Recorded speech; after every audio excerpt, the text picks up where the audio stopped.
Well, I'm going to jump right in. My name's Trent Meisenheimer. I actually grew up here in the Wasatch Mountains. I grew up right in the mouth of Little Cottonwood. I started skiing when I was 2 years old.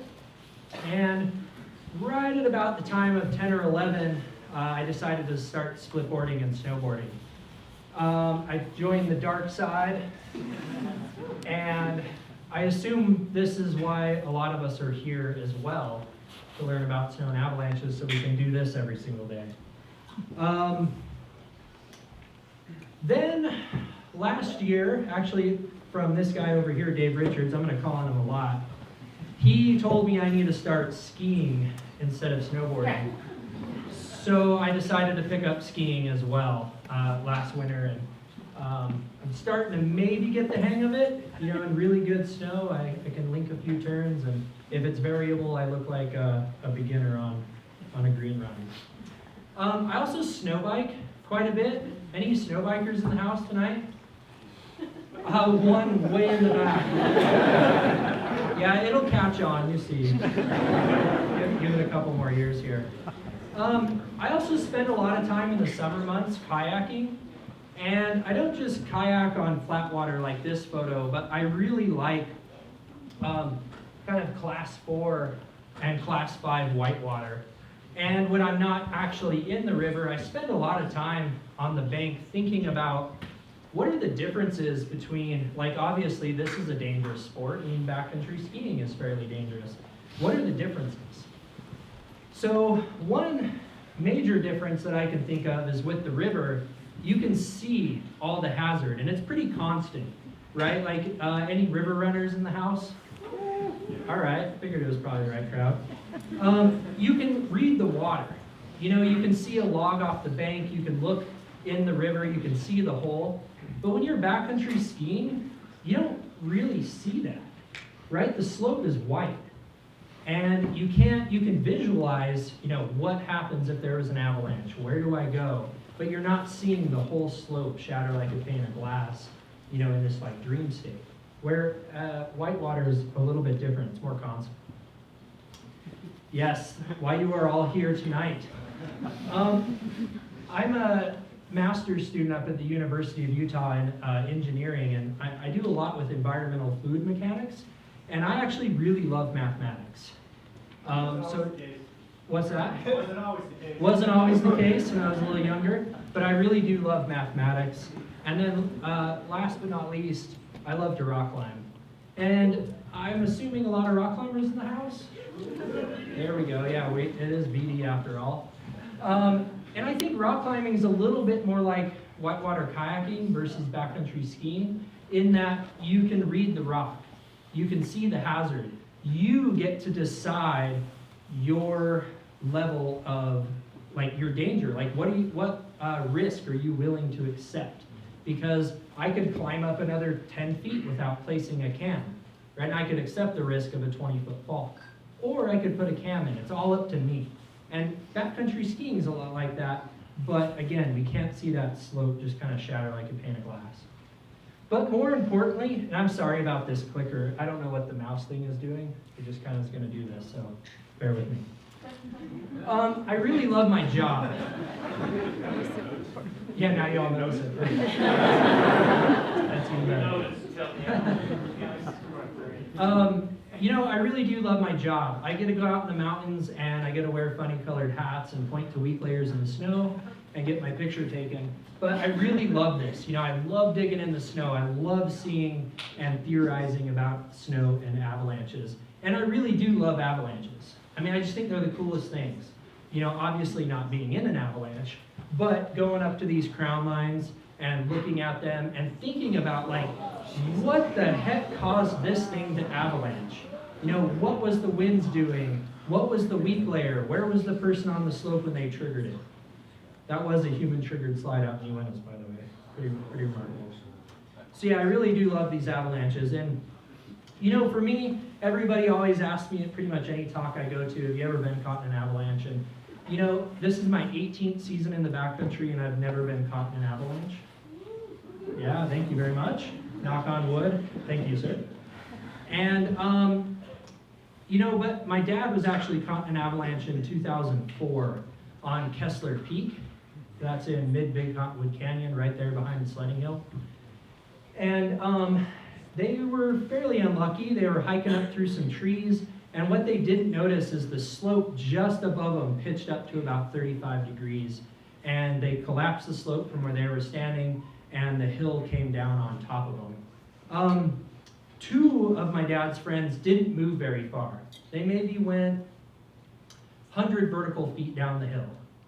My dad went the furthest out of all of them, maybe 400 or 500 vertical feet down through some thick trees. When the avalanche came to a stop, my dad was buried up to his waist, face down on the hill, completely unconscious. His two partners were above him. Again, they didn't move very far. One of them blew out his knee.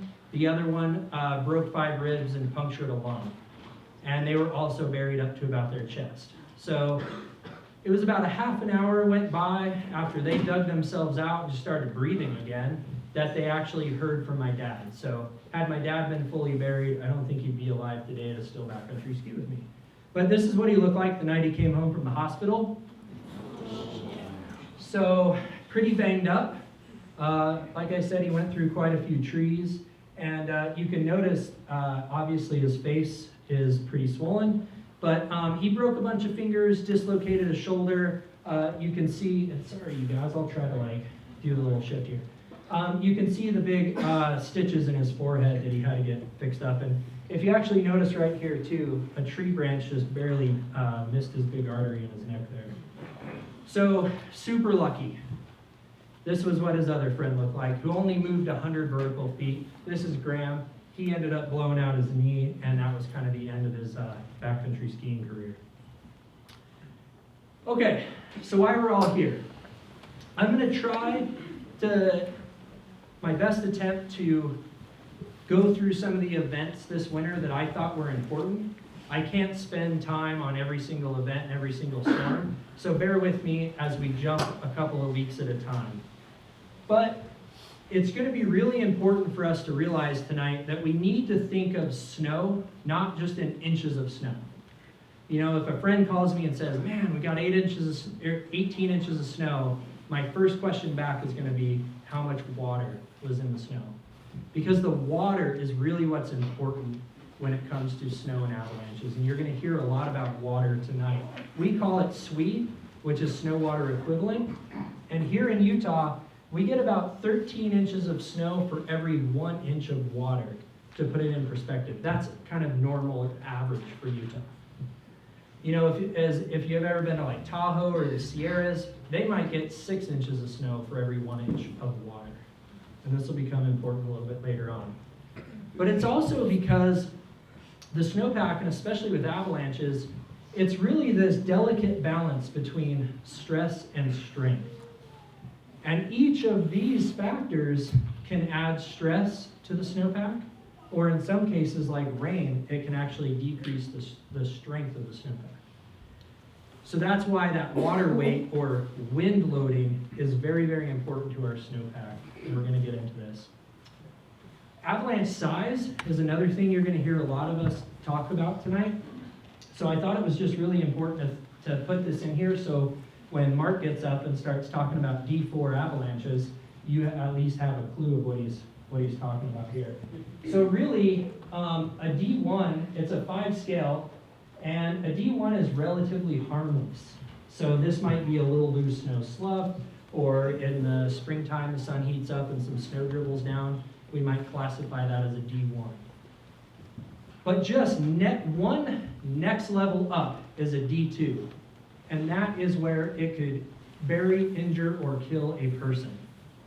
So really in a 5-step scale, we just go 1 step, and humans are at risk to getting killed in an avalanche. I find that sometimes kind of hard to wrap my brain around. Then a D3 could bury and destroy a car, damage a truck, destroy a wood frame house, or break a few trees. And then a D4 is where stuff really starts getting pretty real. That could destroy a railroad car, like a railway car, a large truck, several buildings, and this can actually take out a substantial amount of forest. And then a D5 is like the world's, coming apart. New avalanches are going to be created. Anybody see Colorado last winter?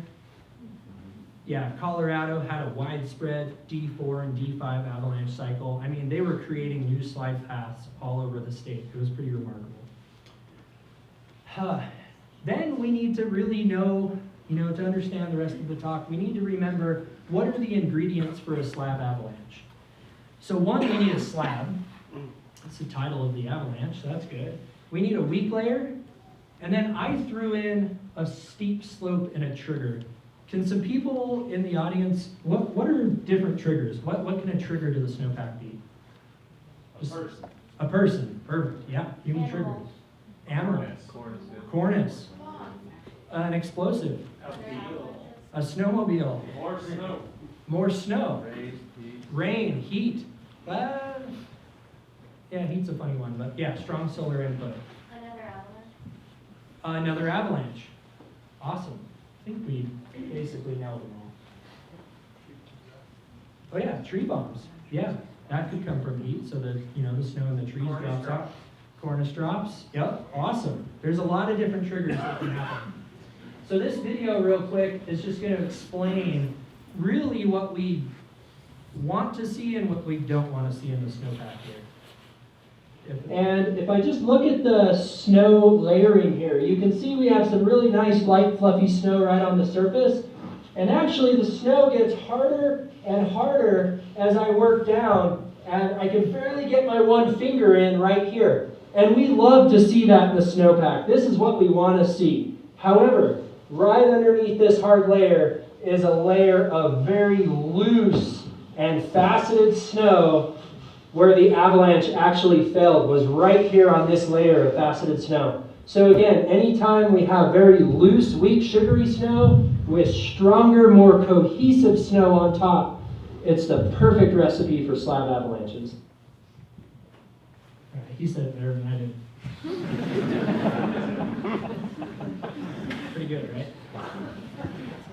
All right, I'm going to go a little deeper here. So, I just said, for a slab avalanche, we need a weak layer and a slab. Those are the two main ingredients. We do need a steep enough slope for the actual avalanche to move. But then, within the snowpack, we need initiation and propagation. Initiation is a fancy word for a trigger. You could think of it that way.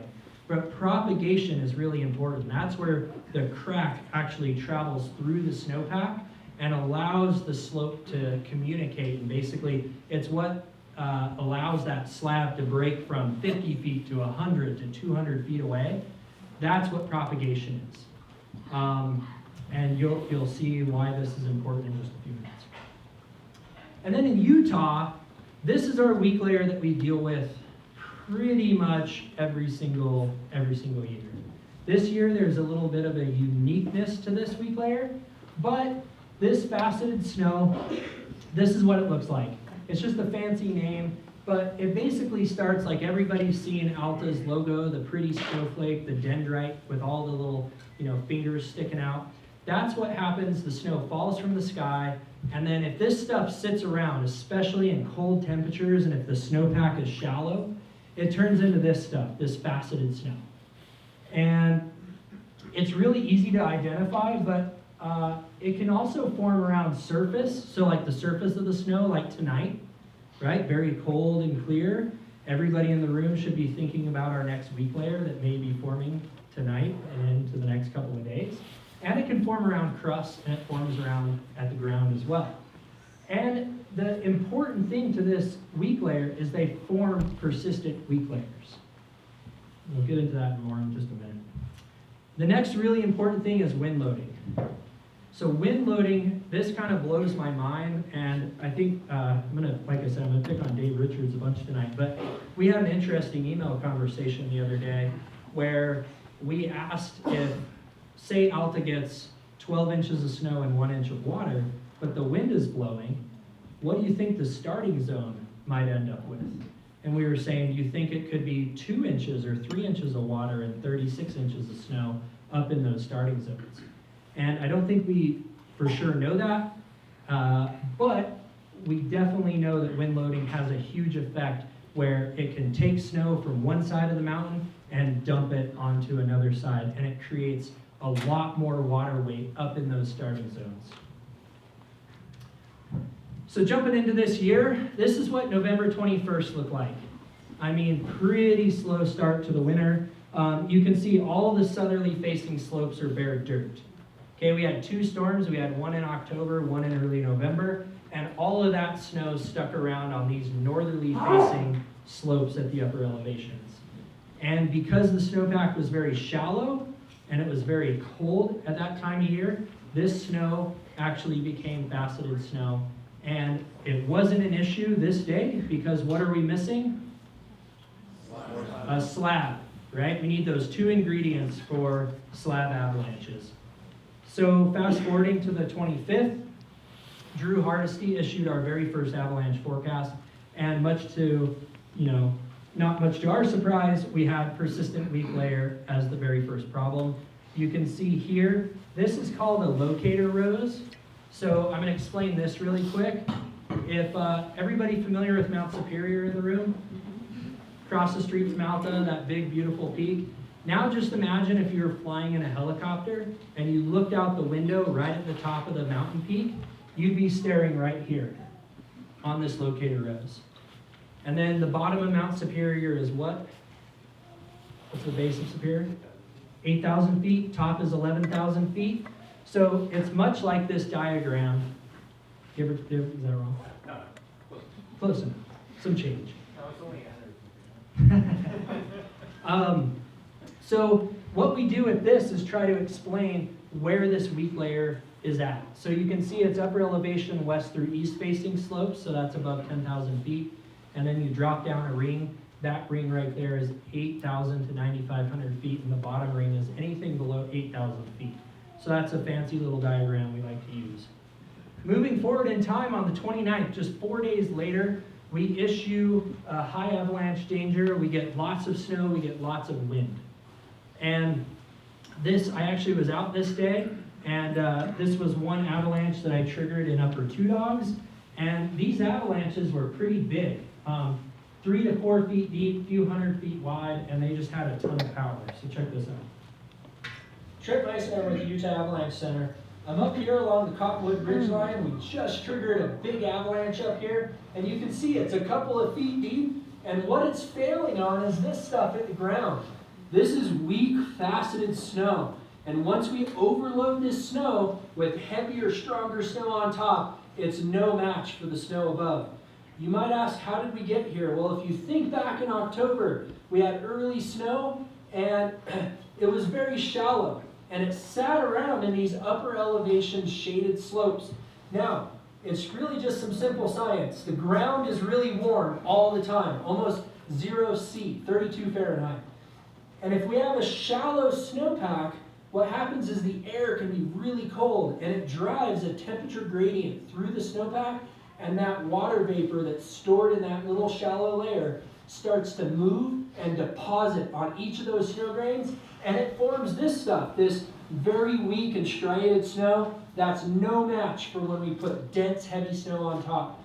So for now, avalanche terrain is going to be a no-go, especially on the upper elevation shady slopes. All right, again, he explained it much better than I did. So yeah, really in the first of the season, it was pretty easy. Yeah, it was dangerous on the north-facing slopes, but we had 2 layers in the snowpack. Like, we have a slab and we have a weak layer. It was pretty simple as far as the snowpack structure went. And again, these facets, they look like this. They're really easy to identify. You could grab a fistful of them out of the snowpack. It's a lot like sugar or rock salt or the stuff you throw on your driveway. If you look at them under a microscope, you'll see they're striated. So they have those beautiful lines. That's when the water vapor, every time, deposits onto that snow grain. It does this, and it leaves a new layer. So this crystal right here probably took a month to develop a large faceted grain just like this. And the issue with these is, again, they're called persistent weak layers. They don't just go away. If it takes a month for that grain to form, it can take sometimes weeks or months or an entire season before this stuff goes away. Okay, so moving forward just a little bit, December 15th, again, we're still dealing with this issue, right? You look at our locator rows, and now we have faceted snow on mid and upper elevations, northwest through northeast, east-facing slopes. And Drew wrote here, large and bone-breaking avalanches, 3 to 4 feet deep, may still be triggered on steep northwest and east-facing slopes at those mid and upper elevations. And this photo was right about that same time period. Mark White, who's actually in the audience tonight, was walking along the ridgeline. He was able to initiate, right, slope collapses, propagate a crack through the snowpack. This entire hill avalanched, but the only part that moved was where the slope was steep enough. So most avalanches happen between 30 and 45 degrees. That's where almost all of them happen. So Mark was up here. I don't know exactly where he triggered it. I think he was coming up this ridge over here. We were on the flats, Steve. Oh, you were way in the flats. Talking to each other, and all of a sudden, burp. Boom, slope collapses, and they watch No Name Bull rip out from a few hundred yards away. Fast forward a couple more weeks, our snowpack at this point starts to become pretty deep. I mean, around the New Year's time, the snow, we're starting to get, 8 or 9 feet, 10 feet deep up in the upper Cottonwoods, and this weak layer starts to become a little bit less of a concern, but with a big New Year's storm coming in, we're still worried about that loading on that layer. And as you can see here, this wasn't all that big of a storm. I think Alta, ground correct me, that New Year's thing was 24 inches of snow, just a little bit over an inch of water. I'll pull it up, but I think so. He's gonna fact check me. But what was remarkable about that is, think about it, 24 inches of snow with 1 inch of water. That's double the amount of snow per 1 inch of water that we're normally used to. So this was that cold smoke blower pow, what we live for, what dreams are made of. But the interesting thing that happened was the winds. So you don't have to pay attention to this thing too much. All you really need to see is that the winds all of a sudden pick up here, and we're starting to average in the 25 to 35 mile an hour period for a couple of days. And then you can see that they're blowing straight out of the west for this time period. And then the Tanner slide happens. And I think this caught a lot of us kind of off guard. And not because it was an avalanche, it was the size of it. Only 24 inches of snow, 1 inch of water, and then this thing produces almost a D4 avalanche out of Tanners.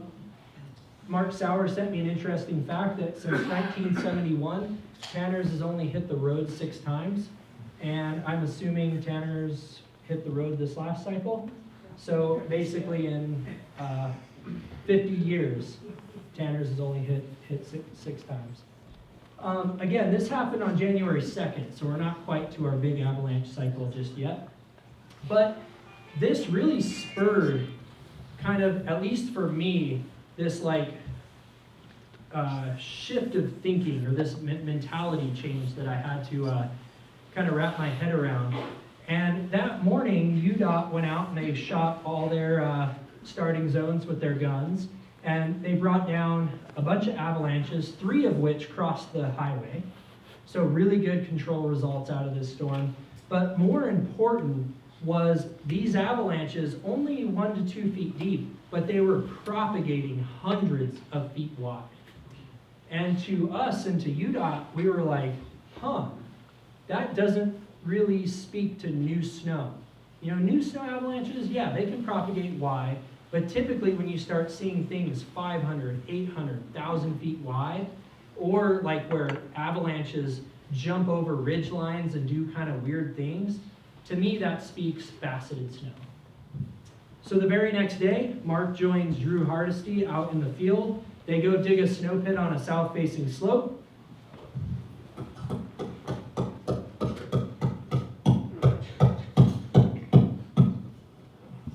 ECTP 16. Facets beneath and crossed.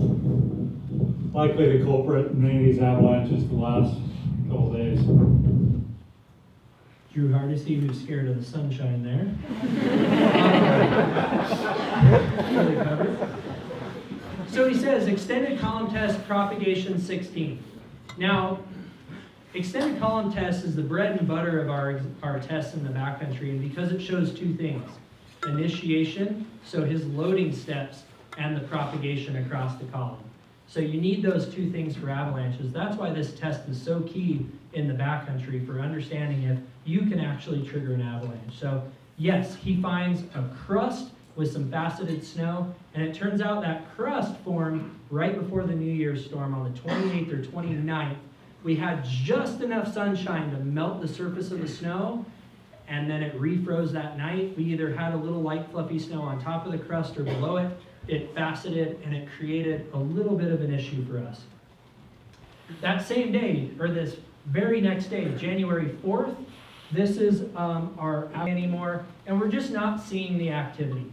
So we decide, well, where could you trigger an avalanche? Well, probably up in the wind zone where, there's a lot more weight and a lot more effect on that weak layer. So we kept it in for this day.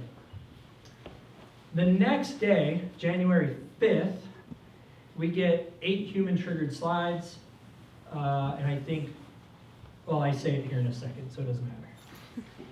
Sunset Peak, human-triggered slide.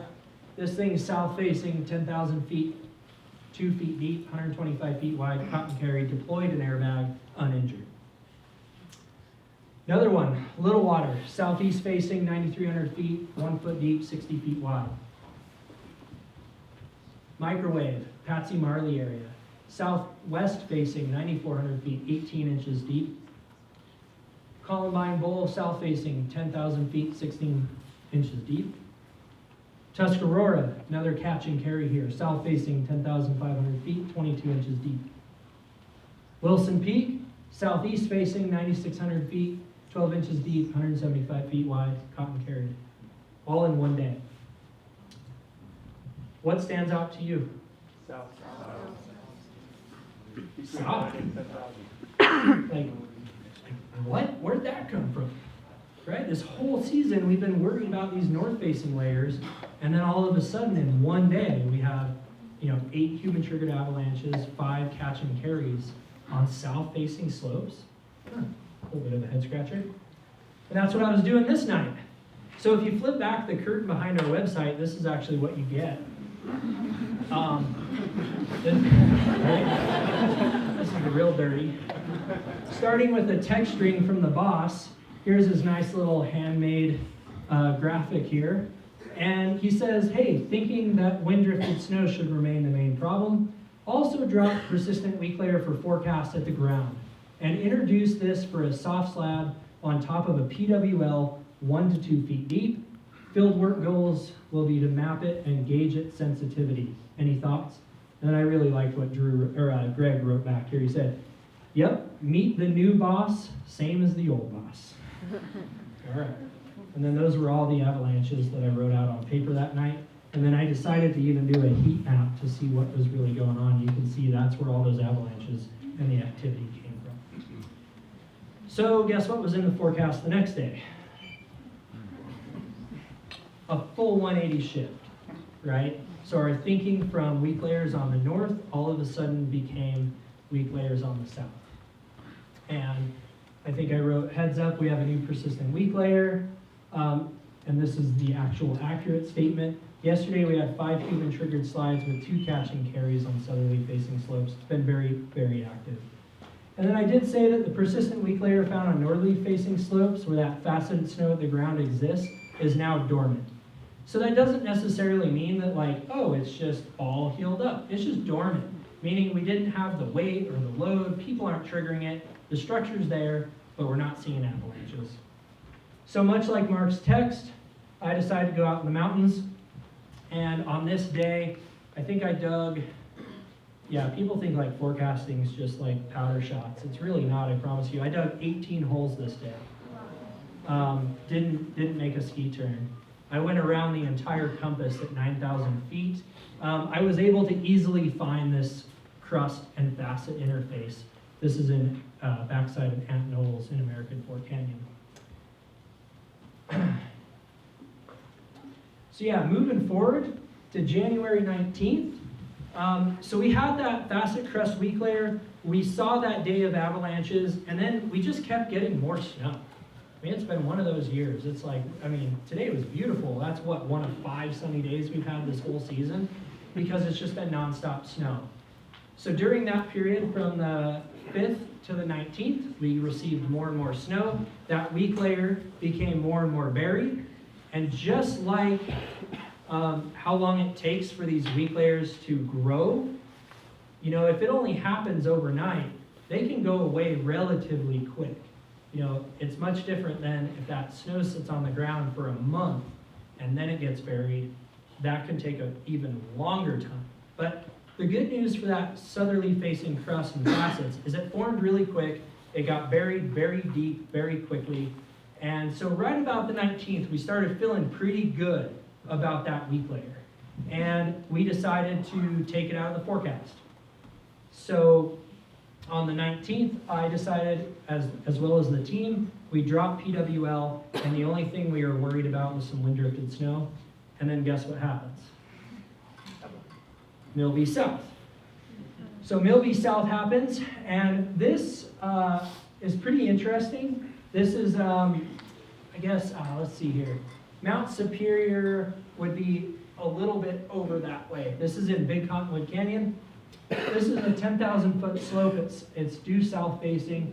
A group of skiers traversed right underneath the rock band, and they triggered this first pocket here. That pocket dribbles down, and then it remotely triggers, which means trigger to the avalanche from a distance, this piece of snow.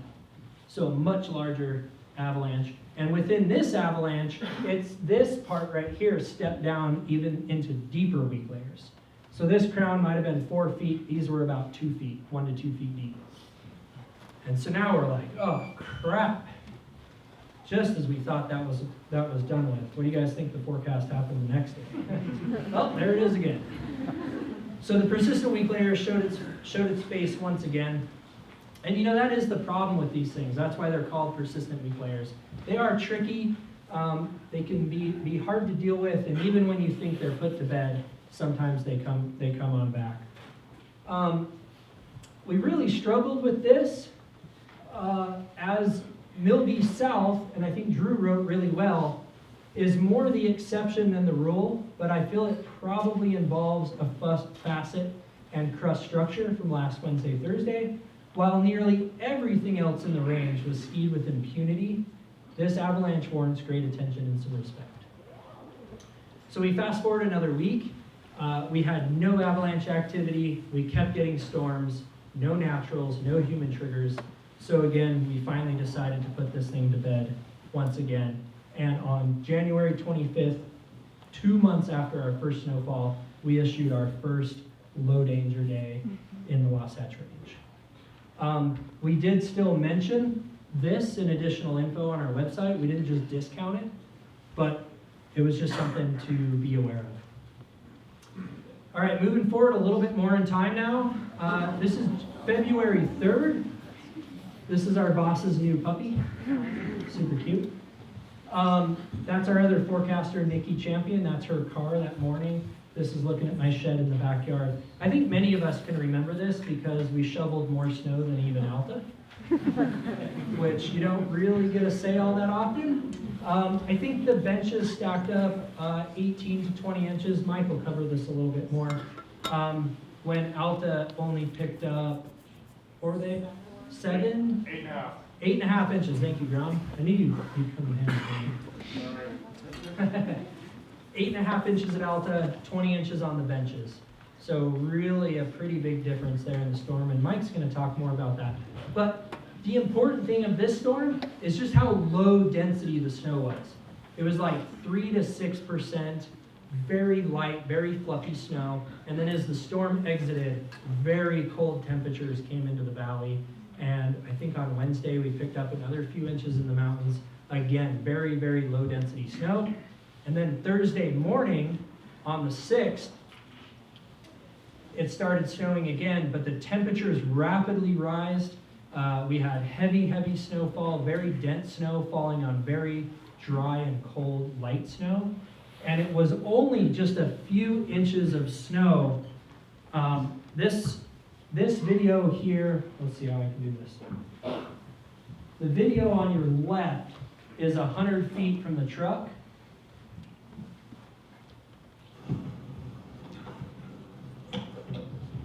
Just testing some slopes here.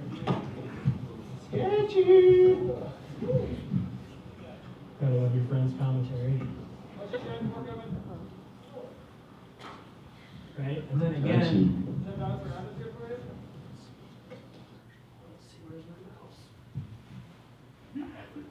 It's because I'm holding the clicker. That's sort of like a mouse.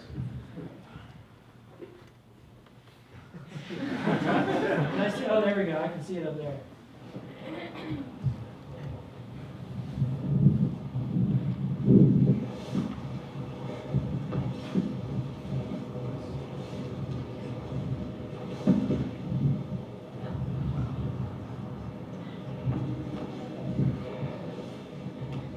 It's only a couple inches deep, but super touchy. Just walking on the cut bank, and this whole thing, avalanches.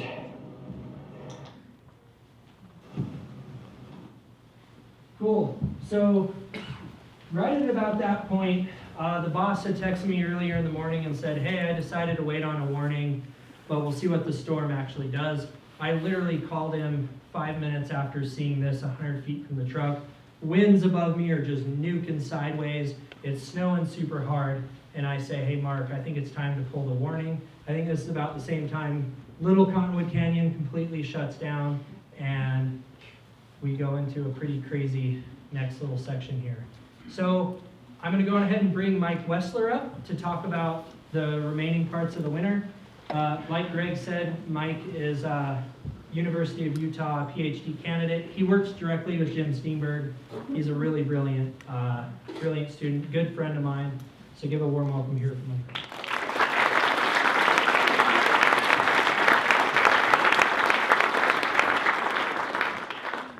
Hey everybody, thanks for letting me talk your ears off about weather for a little bit here. So a little bit about me. I've been in Utah for just about 4 years now. I came from New Hampshire, where I grew up skiing on snow that looked a little more like that. I always had a passion for backcountry skiing, started out in Tuckerman Ravine. Are there any East Coasters in the room who've skied Tuckermans, know that zone? Quite a few of you. So it was a cool place to cut your teeth, but really you were kind of limited to the best skiing of the year was the rare stable powder day, or usually spring corn.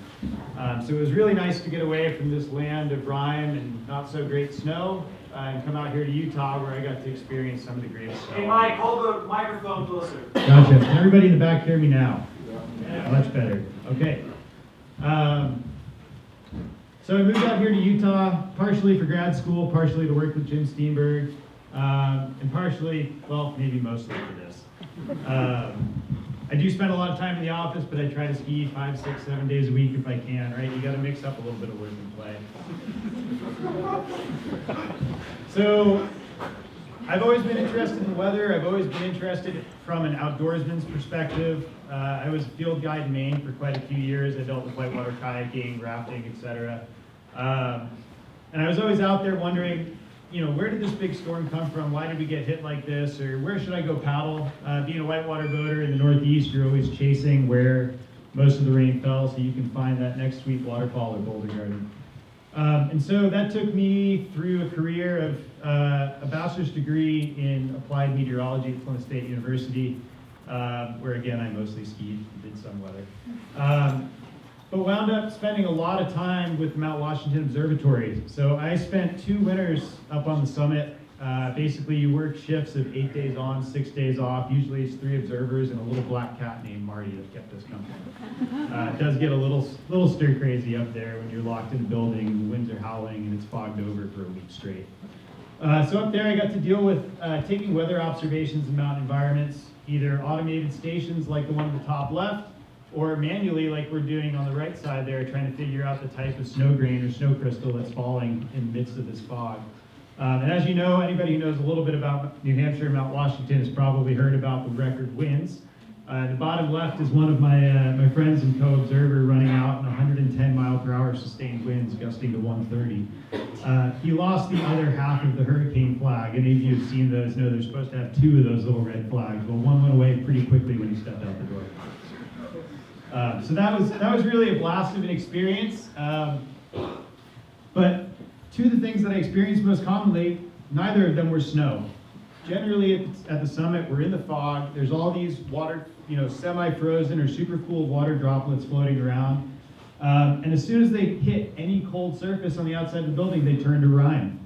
And that rime ice was a pretty big headache for all of our instrumentation, but also really interesting to learn about and see firsthand. The bottom right here, I don't know how well you can see it, but the blocks of ice that are falling off the railing on that deck are about 18 inches thick. So you think about the event that we just had in the Wasatch where we had this freezing drizzle deposit a rain crust across most of the Wasatch. Imagine this for 8 days straight and then coming out into the sun, warming up to 40 degrees and having 18 inches of ice fall off everything around you. Usually when the winds were still blowing 50 or 60 miles an hour and hurling them at your face. We did have to wear hard hats this day. I remember that one well. So, like Trent said, I'm mostly going to focus on this past week of weather. And so you can't really have avalanches without the snow and water, and you don't have the snow and water without some sort of weather system to make it happen. So maybe just to show of hands, how many people here have read, say, Evan Thayer's snow blog, Open Snow, Wasatch Weather Weenies, have done some reading on snow, read the weather section on the UAC forecast every morning, as you should be doing. How many of you have looked at a weather map, whether that's on, say, the Weather Channel or AccuWeather, or gone out and looked at model data? So some of you are familiar with this. I'll have a few of them, but I'm going to try to keep them pretty sparse and just focus on the meat and potatoes here. So this February 3rd, 4th, this is that Monday storm. This was when the valley got 18 to 22 inches on the benches, and the mountains only saw, say, 5 to 9 inches. So basically, we can see that leading up to this event, even up at the summit of Baldy, we were just above freezing for a little bit early on Sunday. Over the course of Sunday afternoon and early Monday morning, temperatures fell from that 40-ish degrees Fahrenheit until basically they kept falling until 5 a.m. Tuesday, where they bottomed out at the top of Baldy around 10 Fahrenheit below zero. Pretty impressive cold air. And you can see that Arctic cold air mass kind of moving down. That's the dark purples you see on the map moving down into Utah. So what did that look like by the numbers? Well, if we take an observation in Cottonwood Heights, there's 20 inches of snow, and that fell on about 1 inch of water. So I'll be talking about everything in terms of water pretty much from here on. But that's your 5% really light, low density, Intermountain West snow. That's the stuff we like that sprays up, hits you in the face, and get your face shots. Meanwhile, up at Alta, we still had pretty light density snow at about 6.7%, although that should not say 20 inches of snow again. But they only had about half an inch of water equivalent. That was your, 8 inches of snow that was observed. But the idea is here that we had low density snow at all elevations, all the way down to the bottom of the canyons, which kind of set the scene for the event later in the week. So you have this low density snow at all elevations that's about to have a slab of very heavy dense snow placed on top of it. So the red line here, basically time goes from left to right. You got Monday on the left, Saturday on the right. This is kind of the week in review. Again, like I said, we start out warm, temperatures drop for Monday and Tuesday, and then you can see the red line climb back up through that Wednesday, Thursday, Friday period. So the blue dots are the density of the snow. I just took the observations from Alta. They come out every hour from an automated station, but you can also pull them. Usually the observed snow is every 12 hours. And so I've just plotted the density. What's important is you see on Monday and Tuesday, you have this average, let's see if I can get that, this average 4.8 density snow in Upper Little Cottonwood Canyon, right? That's your nice, blower, light snow. Then things warm up like we saw in the last one towards Wednesday, Thursday, Friday. And then this green line is the amount of water that's been added, right? So this is the accumulated sweep. So you see that we add a bunch of water on Wednesday, Thursday, Friday in a very short period of time. But not only do we add a lot of water, it's very dense snow. And so as that snow is able to be transported by the high winds, which I'll get to, You kind of have a perfect storm of a problem. So, everybody was like, oh, it's been snowing for 3 days, let's go up the canyon. Anybody ski Saturday? Get a sense of how dense that snow was, right? Right, that's your 15% Sierra cement. If you ski to the northwest and you've had one of these atmospheric river events deliver a bunch of snow, sure, it might have snowed 54 inches, 60 inches at Baker, but that's going to ski closer to 3, 4, 5, 6 inches of snow, right? And that's kind of how it was. That's kind of how it was Saturday and Sunday. So everybody was throwing around the word atmospheric river, Pineapple Express this, Pineapple Express that. Fortunately, they weren't talking about the beer. But they were talking about a plume of moisture coming from tropical regions. So just to clarify, if you have heard Pineapple Express, used interchangeably with an atmospheric river, it's one type of atmospheric river that originates in a certain place, but not all atmospheric rivers are Pineapple Expresses. So just a little clarification there. So on the right, you can see the winds kind of pushing through the northeastern Pacific. That's that really dark red colors. Those are really strong winds. They're originating at the beginning of that black arrow down by Hawaii. And that area of really sustained high winds reaches all the way through the Gulf of Alaska and then plunges southward, or from the north, these are our northerly to northwesterly winds, into the Intermountain West. On the left here, you just see the dark blues. You can see this nice, big, connected plume. The dark blues are really moist air. And you just see this nice, essentially, conveyor belt of really warm, moist air being transported by these strong winds in a very narrow pathway. And that's your atmospheric river. So if you read about it in Evan Thayer's blog, Jim's blog, or anywhere else you get your weather, that's what they're talking about when they're talking about atmospheric river. So this is that fire hose of moisture, right? So if we go ahead, really, if we take all the wind and calculate that on a grid, and then we take all the water that's in the atmosphere and calculate that on a grid, and we essentially multiply those two parameters together, we can kind of map out this area where that's maximized. So shaded in yellow is this atmospheric river where you just have a load of moisture transport, right? The winds are doing their job, the environment's doing its job to basically create a little pathway where there's just a ton of moisture being brought north out of the tropics. And this one, like I said, in this case, did originate down by Hawaii, and so this one would technically be a Pineapple Express storm. But obviously, atmospheric rivers come on all types of flavors. So this was a pretty, just to show that this isn't really a unique event. We get atmospheric rivers fairly frequently. And one of the key characteristics of these atmospheric rivers is the source air mass is tropical and warm. And oftentimes, before it moves in, there's some sort of warm air advection, right? We're bringing warm air into the region, and then we get all this precipitation that hits. So because of that warm air, we tend to see snow levels that are fairly high. And I think we really did luck out with this event that it wasn't as warm as it could be. Snow levels were still fairly low in the canyon, and we didn't get a ton of rain on snow in the mid and upper canyon during this event. But in this case, 17th to 23rd of December in 2010, we did. And you can see just how much of a mess that can make. So I talked a little bit about so the atmospheric river provides a huge amount of moisture transport. We had really good upper level flow, these strong winds that were helping to transport that moisture. But let's say we were in the Midwest and we had these same conditions overhead. That atmospheric river probably wouldn't do much for us. So what are we missing? Well, the key piece here in the Wasatch is that we have terrain.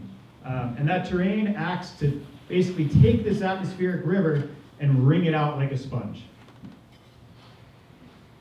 So here's a little shot from seasons ago. This is a nice warm summer day. There's a little bit of moisture in the air that's kind of being pushed around, but we're not seeing a lot of low clouds. But if we take some wind and we push that moisture against the mountainside, basically we're looking at the front side of the Wasatch here, that air is forced to rise. And so you can see these beautiful, basically orographically forced clouds that are just localized to the Wasatch. Now in this case, obviously it's not producing snow, but the process is the same, right? You're taking air that wouldn't otherwise condense out into a cloud, or wouldn't otherwise condense out and create precipitation, and you're forcing it up the mountainside where it can. For those of you who prefer schematics to videos, I prefer the videos myself. This is essentially what's happening, right? You take this somewhat moist air, you force it up a hillside. Again, the terrain, the northern Wasatch are acting as that terrain in this case.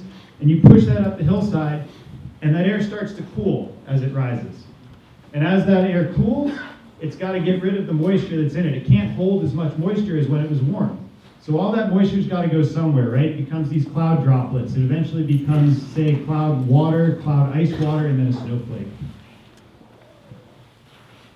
So did we have enough moisture, to actually get, if we lift this air, is there enough moisture in the air for it to all precipitate out as snow or rain? And you can see shaded in green for almost 66 hours. Each one of these frames is a 6-hour step. For 66 hours, we were in almost ideal conditions of just saturated 100% relative humidity air. Really favorable conditions over a really long period of time. The other piece of the puzzle is, again, the wind, right? We've got this moist air. We've already seen that. We've already discussed that. But we've got to get that air up and over the mountains. And quite often, if you read Evan Thayer's blog, everybody goes nuts over northwest flow. If you're a little Cottonwood skier, northwest flow is your friend, right? That's where everywhere else is getting a good 2-foot storm, and then little Cottonwood banks out with 3.5, right? That's your favored northwest flow that usually comes in after a big storm system and keeps the snow going in that area. So can everybody kind of see the terrain shading on the map on the left? Really the key is, if you look at the gap between the Oakers and the Wasatch here, there's this zone in northwest flow where you're pretty much unobstructed to the northwest, right? So this air, it basically can move in from wherever it came from, the Pacific Northwest or elsewhere, move in and intersect the Wasatch, and then be lifted over Big Cottonwood and Little Cottonwood canyons on this northwest flow direction. So again, as this air rises, you're kind of wringing the moisture out like a sponge. So if we get this due northerly flow, it's got the entire Wasatch to contend with. Basically, it's going to deplete most of its moisture, kind of up by the northern Wasatch, not really make it as far south. If we get due westerly flow, we've got to deal with the cedars and the Stansburys and the Oakers. Southeasterly or southwesterly flow, that tends to favor Brighton, Deer Valley, Park City. You guys have all kind of heard some of this in the forecast blogs. But this is kind of, just a pretty clear representation as to why this northwest flow is so favorable. It's just unobstructed. Mid-Big Cottonwood and Upper Little Cottonwood can get the bulk of that moisture. They're the ones doing the wringing out of the sponge. So hopefully for some of you that read the weather forecast, that clarifies a little bit. And we can see, essentially, if we take a look at the upper level pattern, all you really need to know is the blue is what we call a trough, but think of it as like a low pressure system, right? That's your storm system. And the red shading here is your ridge, right? You heard about the resistant ridge, or the ridiculously resilient ridge a couple years ago that shut us down. That's your high pressure, right? So when you get sandwiched between that high pressure and that low pressure, and you have really strong high pressure and really strong low pressure, you kind of channel the mass through a little pipeline, and the flow has to accelerate. And the way that this was oriented was almost perfect for northwest to westerly flow for, again, 66, 70 hours over the course of this event, Wednesday, Thursday, Friday, Saturday. So just kind of the perfect storm of everything coming together with lots of moisture, the terrain's in the right place, and the flow direction was west-northwest for the entire event. Just by the numbers, I'm kind of a sucker for the high winds, having spent time on Mount Washington. I like to go seek them out. I like to actually experience it. You kind of get hooked on the idea of trying to walk around and then getting blown over by it. If you ever meet another observer from the Mount Washington Observatory, you can ask them about the 100-mile-an-hour challenge.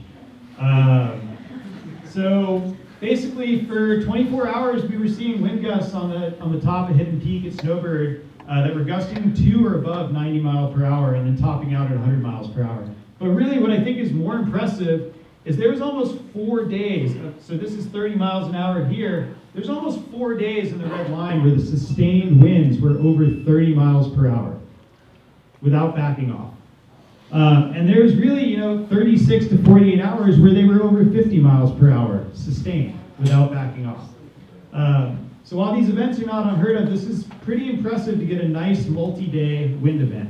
And if you're keeping track of the deck so far, right, you've got that sustained moisture that's been around for this entire 66-hour period. Now you've got your winds that are around for the 66-hour period, and you've got it pointed at the terrain that's going to help you generate your lift.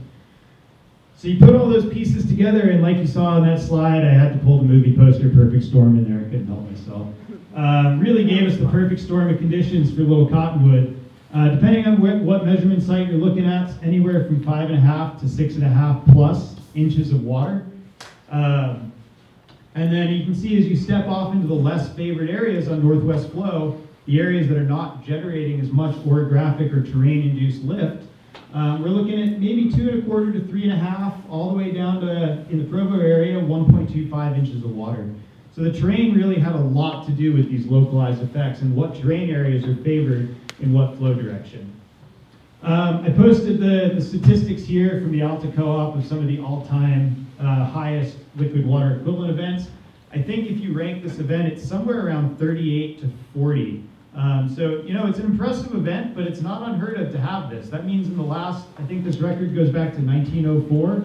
In the last 100 and change years, you know, we rank kind of not that impressively with this one. Impressive, but still not quite the top 10. I also like taking a look at the two spikes here. So this is the graph of SWE, the snowbird snowtail. So again, SWE is just your snow water equivalent. And you can see the Thanksgiving Day atmospheric river created one big spike. And then we've got another one in this last storm where we had a huge atmospheric river give us another spike in the SWE. So a lot of times when you see these large magnitude water events, they are typically attributed to these atmospheric rivers. So I'll leave off with a little bit about the end of the event. So we had a pretty good icing event through a lot of the Wasatch. Anybody go out skiing, find this crust, stomp around in it, somewhere around, say, 8,000 feet or so? Anybody ski up the Powder after they got the really gnarly end of that? Yeah, there's one of them there. Yeah, it's pretty ugly. And so I heard, you know, the other night at Craig Gordon's talk, I heard a little bit get thrown around about freezing rain or freezing drizzle. If you really want to dive, I'm going to stay pretty superficial on this. If you really want to dive in, go read Wasatch Weather Weenies, Jim Steenberg's blog. He does a full write-up on this event and his thoughts on the freezing drizzle. But essentially, to try and figure out if this was freezing rain or freezing drizzle or why we got this crust layer in the first place. So a lot of meteorologists get their information from these weather balloons that go up twice daily. And so this is just a plot from the weather balloon on the right. You don't need to know too much about it. Basically what I've shaded there in yellow is the cloud layer, which is basically at mountaintop crest level height. Where you've got this really saturated air, it's 100% relative humidity, it's going to cause a cloud or fog or however you want to define it to form. And the thing about that is it is below freezing, but water doesn't always freeze at 0 degrees C. So you have these water droplets that are really cold and they're just waiting for a surface so that they can freeze on contact. And so you can think about it as you have these water droplets that are just suspended in the air, right? That's your fog or your drizzle droplets, right? They're just suspended in the air. But if that fog, that cloud layer is at the snow surface, right? If that's at or below mountaintop level, you're standing in it and it's freezing to everything it touches, the snowpack, the trees, everything else. You put a little bit of light wind in there, it helps mix it up, the droplets get bigger, it helps them stick to everything, freeze, and grow these ice crusts that can be, I think, how thick was Powder Mountain's ice crust? Up to an inch.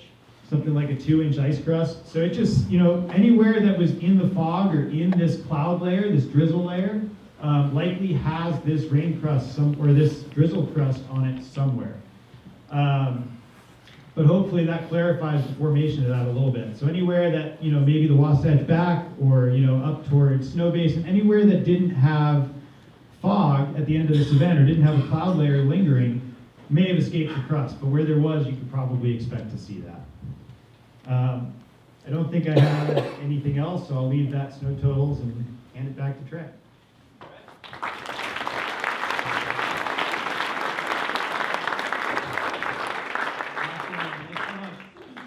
All right, what we've all been waiting for. Mark Saurer from the Department of Transportation here. I'm just going to hand it right over to him. He's going to talk about the avalanches that we saw over the past few days. Great, thanks Trent. Blicky? Oh, shoot, right there. Thank you very much. Again, I'm Mark Sauer from the Utah Department of Transportation, based out of Little Cottonwood, one of the 5 avalanche forecasters there. I've been there 6 years now. Thank you. How are you? Good to see you. Spent most of my adult life in the ski industry, starting, I cooked in the area restaurant when the new Cliff Lodge first opened in '87. I've been a ski patroller for going on 30 years. Most of that time with my head in the snow. Most of my career spent at Park City in the snow safety department there. And then 6 years ago, got the nod to head over to Little Cottonwood and work for UDOT. And it's, as much as I love my job at Park City, Monty Atwater would say you don't say no to that job. So I'm happy to have been part of the Little Cottonwood family ever since.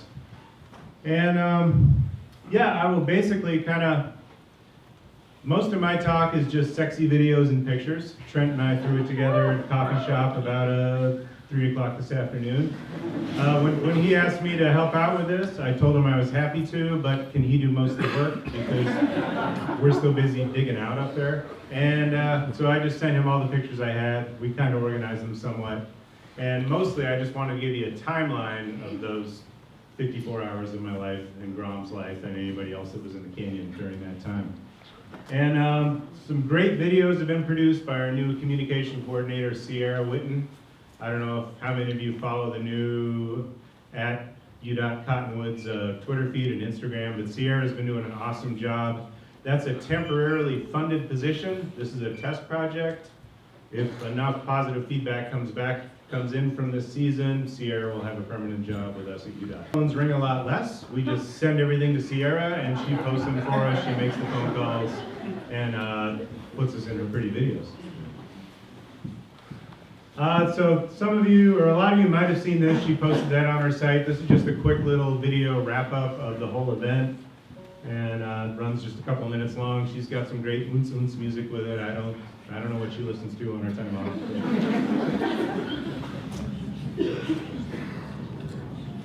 Oh yeah, that got it all. Digging. Oh, that got all of it.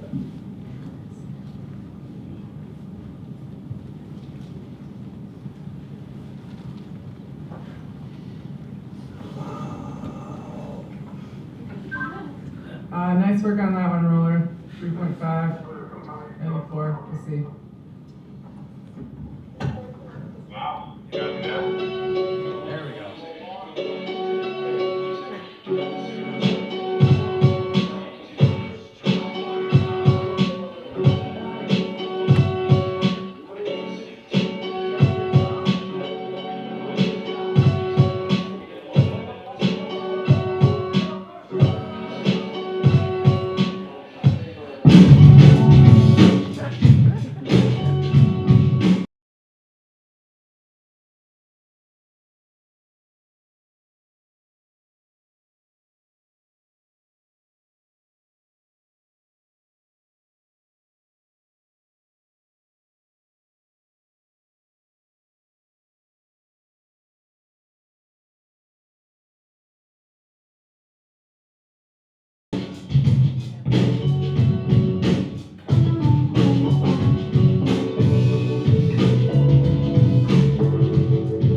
All right, she basically has been, on storm days, she's in the truck with our head plow driver, Jake Brown, who's something to be experienced. Starting at 3 a.m. and some of these nights, she was in the truck with him till 8 p.m. while he was cleaning out. She had no idea what she signed up for. So going back to Thursday morning, we got that little impulse of dry snow on Wednesday night. We closed Superior, the road under Superior, about 8 o'clock Wednesday night because we knew something was coming in on Thursday and we all wanted to sleep. And then, I don't know how many of you are familiar with our infrasound avalanche detection system that we have in the canyon. It's in the mid-canyon between Tanner's Hill and essentially White Pine Parking. It's technology developed by the DOD for detecting nukes, basically, in the DMZ and in Eastern Europe back during the Cold War. But turns out avalanches make great infrasound as well. It's the sound of the avalanche moving through the air. So there's microphones in the snow at 3 different arrays, labeled LC1, which is just out of view of White Pine Parking, 2 and 3. This is Tanner's Corner right there, basically. And there's only 2 systems like this in the world currently, ours and the original one they developed up in Teton Pass. And ours has been operational since about 2006, and it's invaluable information. The best way to know if you have an avalanche hazard is avalanches. And in the middle of the night, when we can't see anything, this thing tells us if there's avalanches going on. We get these images on our phones and text alerts. And what's unique about this one, other than the fact it was about 3:30 in the morning on a day, we were like, well, we'll ride the storm overnight, we'll keep the canyon open, we're on standby for potential closure in a full shoot. Anybody remember what the weather forecast was Wednesday night? It was like, yeah, and then the whole storm total is the neighborhood of 12 to 24 and 2 inches of water. So we figured, yeah, we'll make it to Thursday morning, no problem.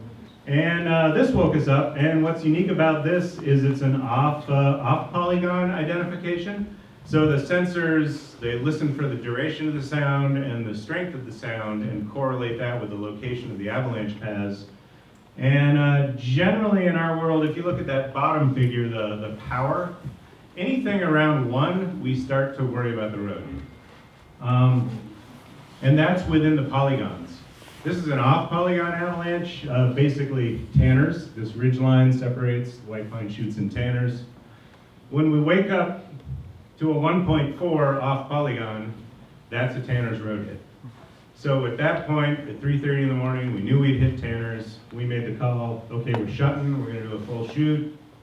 Closed uphill travel at 5:30. I'm sorry, what morning is this? This is Friday morning. God, I'm jumping ahead. Thanks, Grom.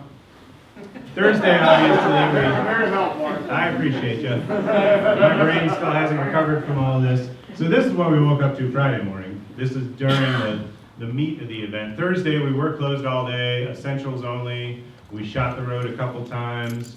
We made some decent avalanches, some class 2s, some class 3s, hit the road in a couple spots. We were really happy with our clean out. And then Friday morning, or Thursday night late, allowed essential employees and anybody that had to get out of the canyon to leave. We had a short convoy of employees up. Stephen Clark and I were the last 2 people out of the canyon on Thursday night and closed the gates behind us and said, see you in the morning. Knowing we were going to be coming up with the plow crew before 4, just to see what we saw and do another round of full control work Friday morning. Sorry, I got my time frame off there a little bit. And yeah, this woke us up Friday morning, 3 a.m. Driving up, leaving the shed we had the grader, my truck, Jake's truck, and a full-size plow behind us. We were hoping for the best, that we could punch through. We got around the corner to the Tanner's debris. And when you see trees and snow on the road from Tanner's, an avalanche path that from the ridge line of the road is over 1.5 miles and 4,000 feet above us, even a small amount of trees and debris on the road at Tanner's is a big avalanche. Fortunately, the grader was able to push through. We punched our way all the way up to entry 1, which at about 3:30 in the morning, we got a call from the Snowbird Cat Shop that a powder cloud just went over the cat shop. And that means something, Monte Cristo, Cottonwood draw, something else ran very big we roll up. We travel through the entire mid-canyon on tiptoes. It's kind of like, okay, Jake, punch it. I'm gonna stay back here to watch you. When you're around the corner, give me a call, I'll come next. We kind of worked our way like ski patrollers work avalanche routes. But in cars. At 50 miles an hour on a road that's blazed with ice because of our freezing drizzle. And got to the giant pile of trees and debris below entry 1 of Snowbird. And then our grader starts punching a hole through that, and it was a big enough pile that we had to call Snowbird. They brought down a front end loader and a cat. And the whole time I'm thinking to myself, okay, this is part of the Cottonwood draw drainage. We don't know if it was Cottonwood or Monte Cristo, but one of those two things hasn't slid, and one of those two things is still very large. So it's same thing, the grader and the snowcats and the front end loader, they were playing like ski patrollers out on routes. It was like, okay, you dig for a while, all right, you go back, we'll punch in for a little while longer, just keeping an eye on the whole process. And in the meantime, I'm standing in the freezing drizzle that was pretty much encased my truck in ice in the hour Steve and I were standing out there watching the loaders work. And another one of these pops through. Look at the number. So now we're trapped between 2 size 4 avalanches, one in entry 1, and then this is Maine white pine. I'm sure many of you have seen the pictures, but we'll look at them again. That's where we knew it was going to be a day. And I think I got Mark Staples on the phone. I was like, Mark, I'm standing in the rain. I'm trapped between 2 D4 avalanches. And he said, what do you think about an avalanche warning? And I went, yeah. I don't know when he had the same conversation with Trent, but he put it out shortly after that. And this is just a couple of shots of the debris that was at entry 1 after we got daylight. It took the cats and the front end loader about 2 hours to punch a hole through entry 1 for us, so we could sneak around to the Snowbird Village. And then we hid there for the next probably hour and a half in more freezing drizzle. And I'm talking to Todd Greenfield earlier today and Grom the other day. It was a very systematic approach. So the first thing we did is our little convoy hid by the Creekside restaurant, and to enable anybody to move around, we fired all our Snowbird Gazex, which protects the Snowbird Village. Because Snowbird couldn't get gunners to our gun at the mid-canyon until they knew that their gunners could get to their gun to protect our gun. We start firing. Sounds like a paradox. Exactly. So the next stage of the morning was firing off all our Snowbird Village Gazex, 10 Springs #2, and Valerie's slide path hit the road. Fairly large, size 3 avalanches. I don't know if you know Valerie's, but it's the one right across the street from the Snowbird Center. There's a long story between why it's named Valerie's. Read Liam's book if you want to read the full story.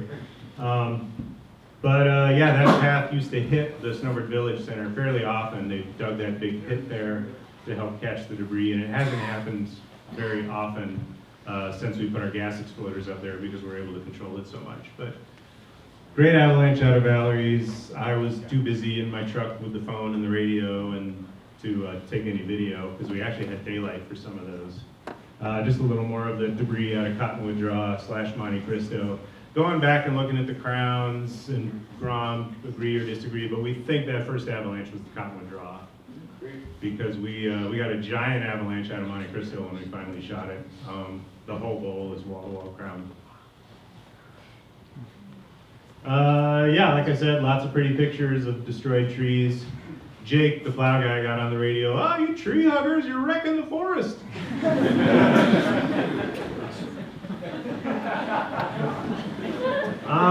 And then, so going through that morning, we finished our Snowbird Village Gazex protection. It allowed us to creep up the road a little more.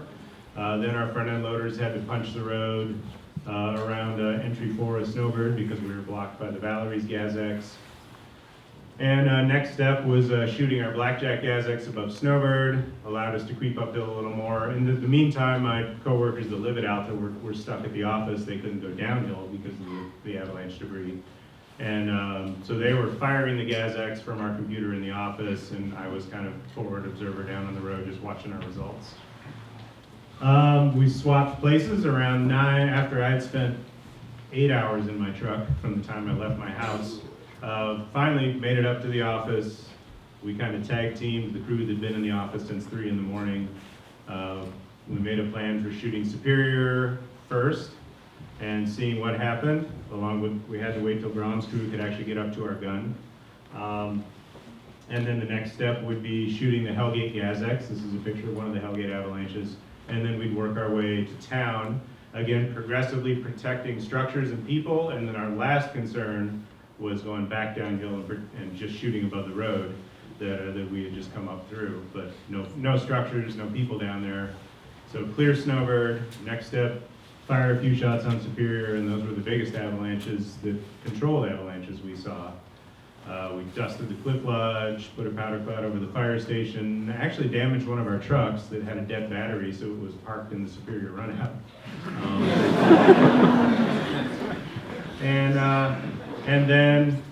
And then moved up through the town of Alta to protect Alta, again, before we worried about the road. After seeing our first couple Superior avalanches, we went from inner lodge to what we call maximum security. And stepping back a step, before we fired the Snowbird Village Gazex, we did that to Snowbird. So nobody in the hotels on the north side of the building. So Snowbird patrollers and housekeepers and anybody that was in the canyon were running around the lodge and the Iron Blossom, knocking on doors at 4 in the morning. Get up, you gotta go in the lobby, or just move over to the south side of the room. That takes a while to clear those folks out, and Snowbird did a great job considering the short notice.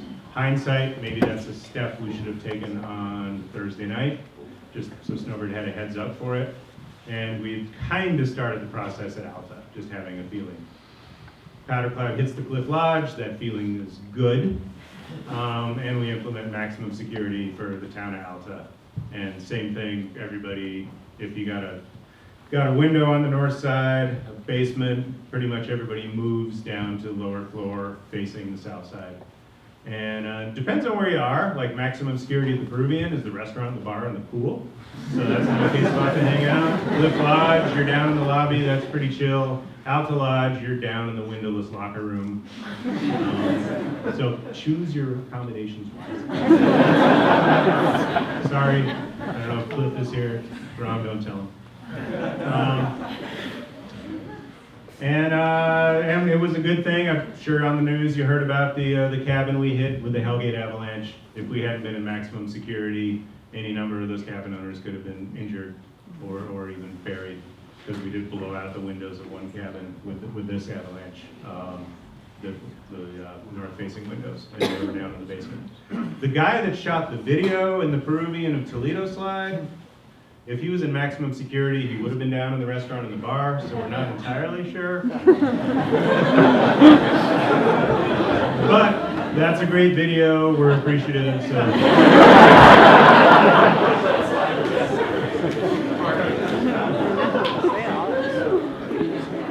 just some more look at the debris under Hellgate, and this is we're jumping back and forth here a little bit, because again, Trent and I are tired, and we're sitting out in the sun at a coffee shop trying to organize these pictures.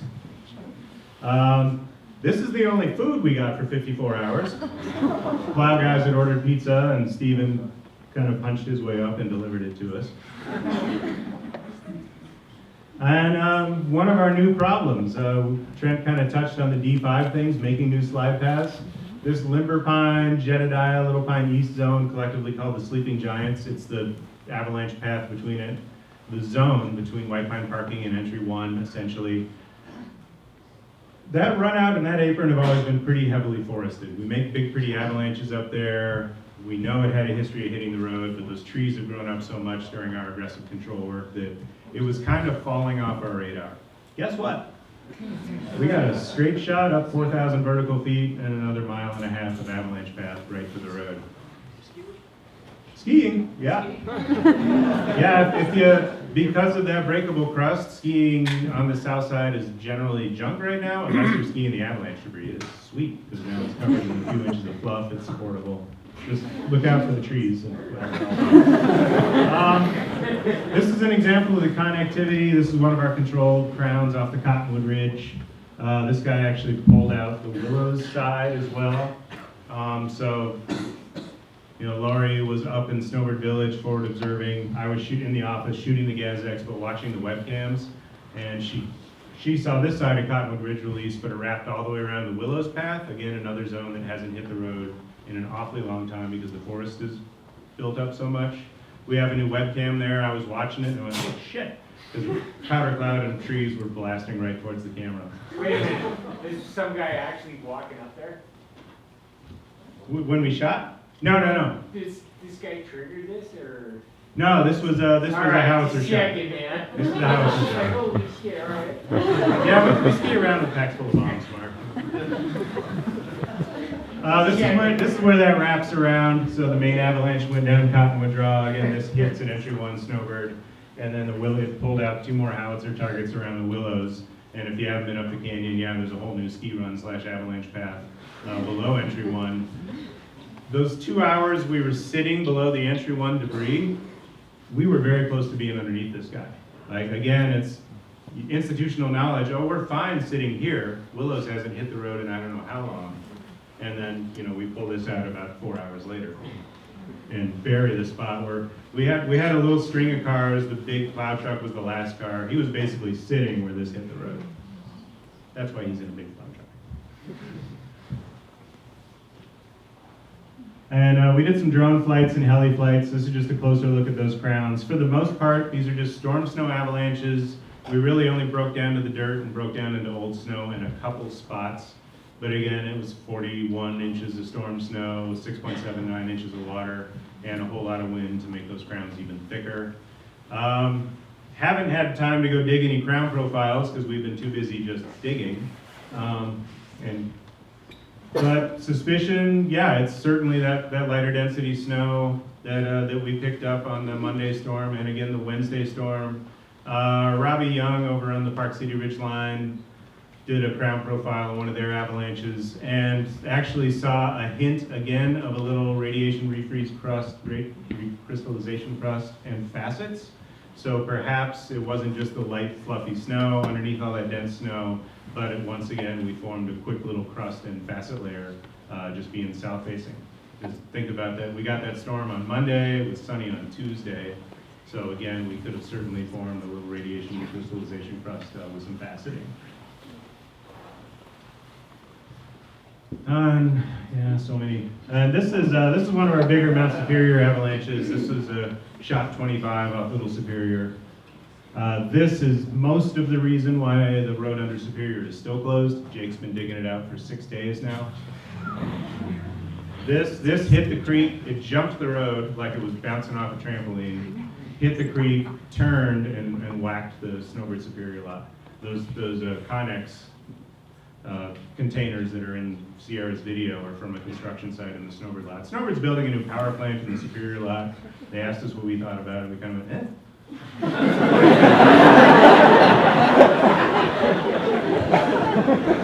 A close-up of the crown. The skier did not trigger the avalanche. That's after the cycle, of course. But yeah, that'd be a great shot for Know Before You Go or something.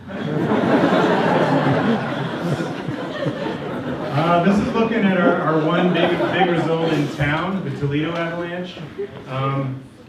Again, the video that was from the Peruvian Lodge. This thing, damn, little mouse. Basically, from the Toledo cliff band there down to the road is 2,900 vertical feet and over a mile. And this guy filled the Toledo Gully. If you know the Toledo Gully and the way the Skinner goes through it and how deep that gully is, 20 to 30 feet deep ravine. It's pretty much a groomer now, all the way down the road. It's great skiing. And that was a howitzer shot. Our shot 63 hits about right there. This little smear is from another shot we tried above the cliff band. That's just a look back. You can see there's now a Skinner up Toledo, but you can kind of pick out that crown and how it wrapped all the way around the west facing. This was kind of one of our only west-facing avalanches. Most to start with those west winds, seems like most our big crowns, most our big avalanches were from due east-facing slopes.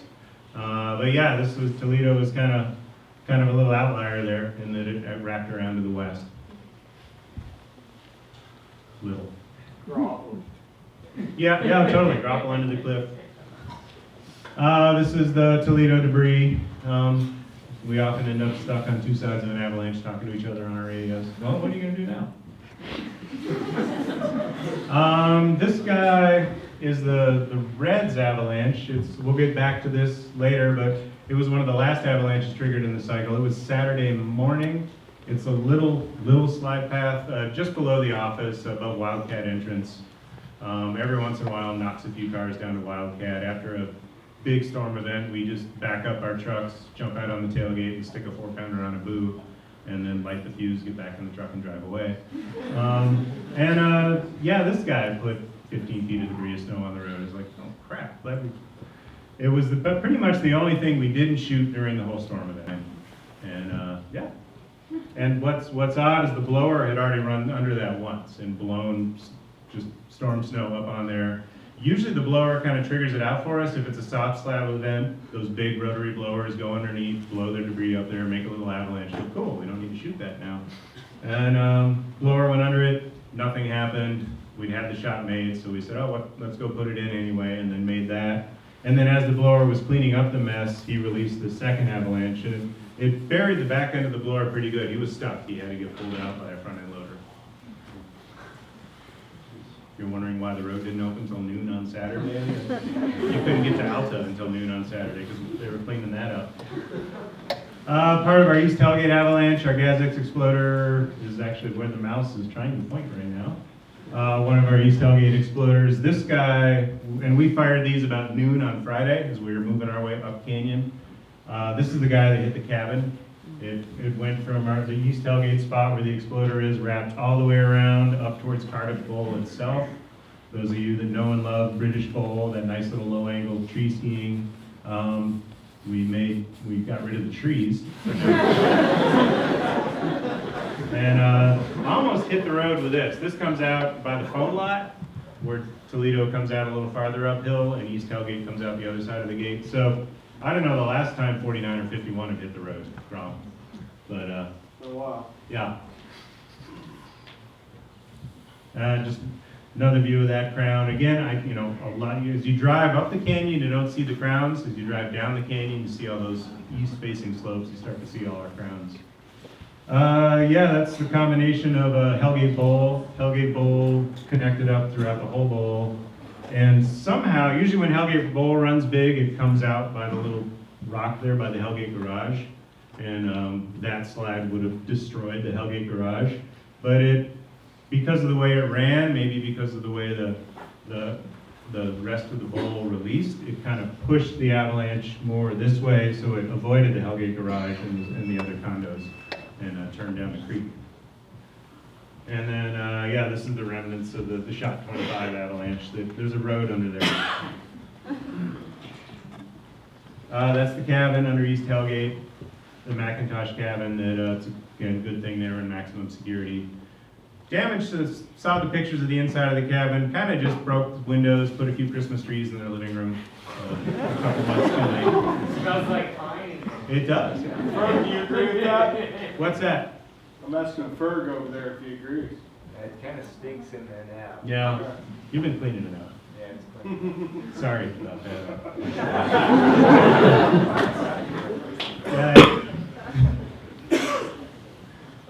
And that's kind of more of the avalanche where we kind of turned the corner and started running down the creek. Shot 1 on Superior, when we weren't getting any results up high, Corpse called the gunners and tried a few of our lower targets that we usually don't shoot. And shot 1 was a good one. Kind of released that whole east-facing part above the apron. And that's the avalanche that went over the fire station, dusted the Cliff Lodge, and hurt one of our little trucks. Just looking back up towards Little Superior, more trees we wrecked, just cleanup efforts. I'm sure a lot of you have seen these videos. Remember, one of these blowers was stuck in some of that avalanche debris. It takes a lot to get a blower stuck.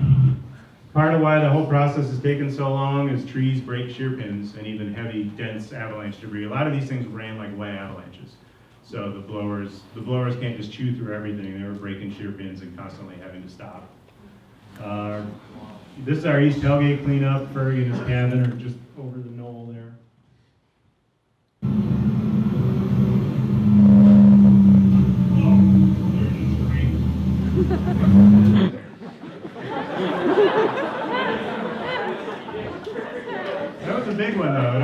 Jake and I through the windshield of his cat.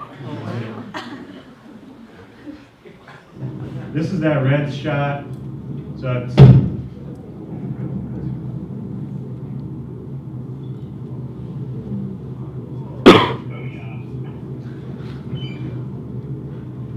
and that crown's 4 to 5 feet under those rocks. I mean, it's a small avalanche path, but it can put a lot of, it's perfect terrain trap with super steep slope, Isn't that where you park? flat road. That's where you walk. We're parked just on the uphill side. Now, Steven, our program manager, and Sean Lambert, our UDOT boss, they came up. Sean wanted to see the control mission on Saturday when visibility was good. They parked on the uphill side of this. They spent the next 4 hours there. So all they saw was that one avalanche. Yeah, just looking back up at Reds. This is the piece that the blower brought out later, the bigger piece over toward the guard office itself is just right around the corner there. And as far as we know it, this is the last avalanche triggered in the cycle. Off the backside, Brahms crew did this one, and really similar to the Reds one, short, super steep, and went very deep. And this is another one, kind of our last video. It's another one Sierra put together with a cleanup. This is the Superior shot 1 out of 5 running. There's our new webcam. Oops. Was our webcam? It still works.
So just a quick wrap up here. I was hoping you had this slide in here. I couldn't remember, Trent. That we know of in that relatively short window, we for the most part, our natural activity started. We shot out a few avalanches midday on Thursday, but our big activity started at 3 a.m. on Friday. The last avalanche we triggered was Saturday morning. 48 avalanches that we know of and recorded in that period. 21 of those were road hits, 15 D3, D4 plus, out of those, and the 4 biggest ones were all natural avalanches. The last natural avalanche came down around noon in Cottonwood Draw again. No, excuse me, the Limber Pine one. As we were shooting Superior, I looked at the web cameras just in time to see trees in the road disappear and went, oops. And that was, so yeah, all the other natural activity had kind of stopped by 4 a.m. and then that thing wakes up at midnight, or at noon. 41 inches of snow, 6.8 inches of water. That is not Utah powder, it's 16%. We were closed for 54 hours, almost a mile of road buried, maximum debris up to 15 feet. And yeah, what's next? Trent kind of asked, we each kind of summarize where we're going to go from here. Well, we are greased. A lot of those paths, I don't know if you've seen the Tanner's Apron, but all those little scrubby maples and willows are gone. Tanner's Apron is now a ballpark. So even for Tanner's, a relatively small slide could affect the road there. Obviously, the Sleeping Giants are very greased. The willows are greased. There's lots of spots where now relatively small avalanches for Little Cottonwood can affect the road. Digging. You know, we worked pretty hard for those 54 hours. Jake's crew, they're still working. They were up the canyon at 3 a.m. today. They closed the road so they could punch out the rest of Tanner's and White Pine, and they're probably just getting off work right now. So we think we work hard. Those guys put us to shame. They love it, obviously, with those videos. Nothing's better than pushing snow when you talk to them.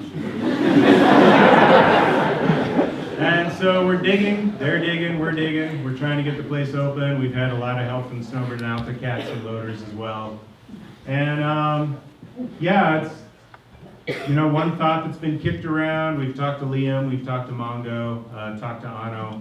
And something they used to do with events like this is get some cats down on that debris and make some temporary diversion structures, use that snow, maybe push up some walls, push up some dikes, push up some little berms, anything to take the energy out of future avalanches.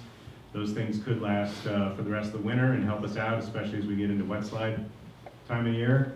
But that's just time, you know, it's Jake's crew, I hope, is taking the rest of the weekend off, especially with another Sunday, Monday storm coming. It's just getting the high pressure long enough to get in there and build these structures with the cats, because that's obviously a lot of cat hours and a lot of work hours to do that. And things like, that's the China wall behind White Pine, it's now full. You know, that little brick structure you see in the summertime, there's a lot, you know, lore is that the miners actually built that as a diversion structure. Reading back into some of the history books, I think it was just a retaining wall for the railroad that ran up the canyon, but it does work somewhat as a diversion structure. It also acts as a really nice springboard. When big avalanches hit it, they just launch and then they land right on the road. It makes it look really cool. Yeah, it does. Yeah, the videos are great, but it extra varies the road. And yeah, kind of moving forward for the rest of winter, I guess we game back on Sunday. We're gonna have nice, cold, light, fluffy snow. Weather guy. You have to ask Mike that. And that's basically it for me. Trent's gonna do a little wrap up as well. What's next?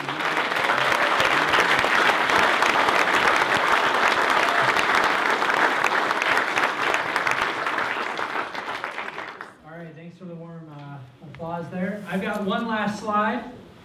Today we have a low avalanche danger. Yeah, woohoo! You know, all this heavy snow, 6 inches of water weight in the upper Cottonwoods, this stuff just settled out so quickly. You know, we were only dealing with new snow, no weak layers. The snow just bonded, it settled, it does what it does. Looking forward, where do we go next? Well, as Mike discussed, as Mark discussed, what we're seeing out in the backcountry is a crust. So this picture illustrates it very well. Right here, here's the crust. We've got 1 to 2, 3 inches of light, low density, fluffy snow on top of it. What's going on tonight? Cold and clear. Faceted snow. Smooth bed surface. What are we missing? Slab. What's gonna come in Sunday, Monday? The slab. What do you think the avalanche conditions will be like next week? Fairly active would be my guess. A lot depends. I don't want to sound the alarms. You know, we could get southwest winds. This stuff could blow away. This new snow could come in and bond very well. But hey, heads up for next week. We appreciate each and every one of you for coming down tonight. Please check in with UtahAvalancheCenter.org. Thank you so much, Black Diamond, for having us. And a big round of applause for our presenters. Thank you.